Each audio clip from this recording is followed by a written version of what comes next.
Selama abad pertama, ketika Kekaisaran Romawi menguasai dunia pada saat itu, gerakan akar rumput yang kontra budaya lahir di bagian timur Kekaisaran ini, Ya, gerakan ini dimulai di antara orang-orang Yahudi. yang telah tersebar ke seluruh dunia selama berabad-abad. Namun, dimanapun mereka tinggal atau bahasa apapun yang mereka gunakan, mereka tetap mempertahankan identitas mereka sebagai keturunan Abraham yang mengabdi kepada satu-satunya Allah yang benar. Dan setiap tahun, mereka akan melakukan perjalanan ke Yerusalem untuk merayakan hari suci. Dalam salah satu perayaan ini, yaitu Hari Raya Pentakosta, para pengunjung itu bertemu dengan sekelompok orang Yahudi yang ternyata bisa berbicara dalam logat asli semua orang. Ya, mereka bercerita tentang seseorang yang bernama Yesus yang dihukum mati oleh penguasa Romawi. Mereka menyatakan bahwa Yesus telah bangkit dari antara orang mati dan sekarang ditinggikan sebagai raja yang sejati atas Israel dan seluruh dunia. Dan sekarang Yesus mengajak orang-orang untuk hidup di dalam nilai-nilainya yang terbalik dari nilai-nilai dunia dan juga hidup di bawah pemerintahannya yang disebut kerajaan Allah. Dan ribuan orang Yahudi memutuskan untuk tinggal di Yerusalem dan bergabung dalam gerakan tersebut yang bertumbuh dalam jumlah dan pengaruhnya dan juga disukai oleh banyak orang. Kecuali oleh para pemimpin bait suci di Yerusalem.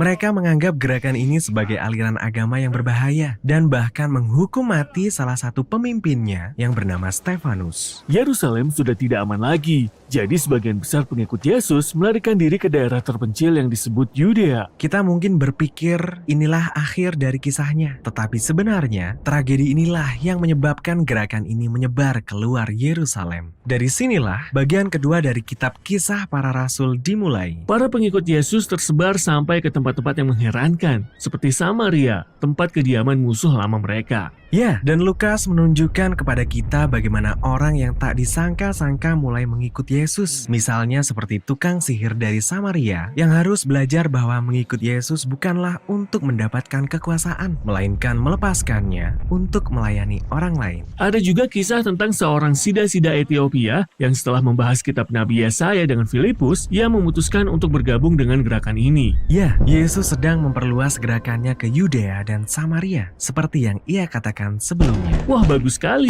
Namun di Yerusalem, kita bertemu dengan Saulus dari Tarsus. Ia adalah bagian dari elit agama yang menentang gerakan baru tersebut dan ia mencari dan menangkap pengikut-pengikut Yesus kemanapun ia pergi. Laki-laki yang kejam. Tapi cobalah pikirkan dari sudut pandangnya. Di masa lalu, bangsa Israel telah berpaling kepada Allah lain dan nabi-nabi palsu yang membawa mereka kepada bencana. Saulus berpikir ia sedang melindungi Israel dan kehormatan Allah dengan menyingkirkan orang-orang ini. Kemudian Saulus mendengar bahwa gerakan ini telah menyebar ke utara ke Damaskus. Maka berangkatlah ia ke sana untuk mencari dan menangkap lebih banyak lagi pengikut Yesus. Namun di tengah perjalanan, Saulus tiba-tiba bertemu sendiri dengan Yesus yang telah bangkit itu. Yesus bertanya mengapa Saulus melawan dia. Kemudian Yesus mengangkat Saulus menjadi alatnya untuk pergi kepada bangsa Israel dan bangsa-bangsa lainnya. Saulus tertegun dan tidak bisa berkata-kata. Dan akhirnya ia tiba di Damsyik, tetapi sekarang ia memberitakan kabar baik tentang Yesus yang selama ini ia lawan. Dan tak ada yang pernah menduga hal ini akan terjadi. Benar sekali. Lalu hal yang sama terjadi kembali. Di kota pelabuhan Kaisarea, ada seorang perwira Romawi yang bernama Cornelius. Ia mewakili semua hal yang dibenci oleh orang Yahudi dari penjajahan Romawi. Seorang malaikat menampakkan diri kepadanya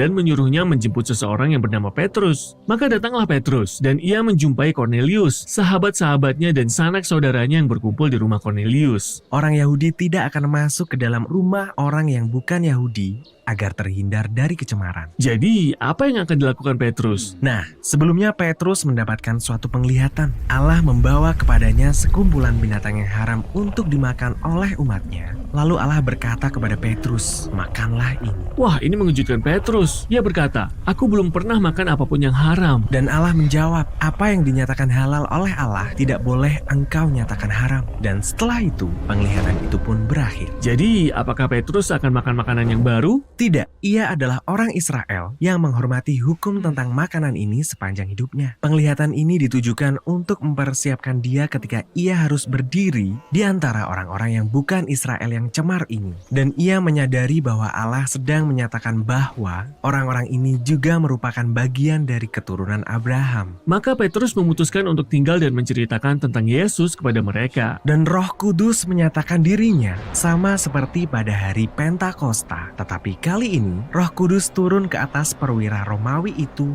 dan seluruh keluarganya yang bukan Yahudi. Gerakan ini semakin meluas. Jadi, sekembalinya ke Yerusalem, Petrus menceritakan kepada rasul-rasul lainnya tentang apa yang telah terjadi. Dan mereka bahkan mendapat kabar tentang lebih banyak lagi orang bukan Yahudi yang mengikuti Yesus di kota perdagangan di utara yang bernama Antiokhia. Jadi mereka mengutus seseorang yang bernama Barnabas untuk melihat keadaan di sana. Barnabas mendapati gerakan Yesus ini bertumbuh dengan baik di Antiokhia dan terdiri dari orang-orang dari seluruh dunia. Karena itu, Barnabas merekrut Saulus untuk datang dan bekerja bersama-sama dia di Antiokhia selama 1 tahun. Mereka mengajar, tinggal bersama-sama dengan jemaat di sana, dan menyaksikan gerakan itu bertumbuh. Gereja di Antiokhia merupakan jemaat Yesus pertama yang terdiri dari berbagai bangsa. Dan disinilah para pengikut Yesus pertama kali disebut Kristen, pengikut Kristus. Jadi gerakan Yesus mengalami perubahan dari hanya sekelompok orang Yahudi Mesianik di Yerusalem menjadi gerakan Yesus yang terdiri dari berbagai suku yang menyebar ke seluruh dunia.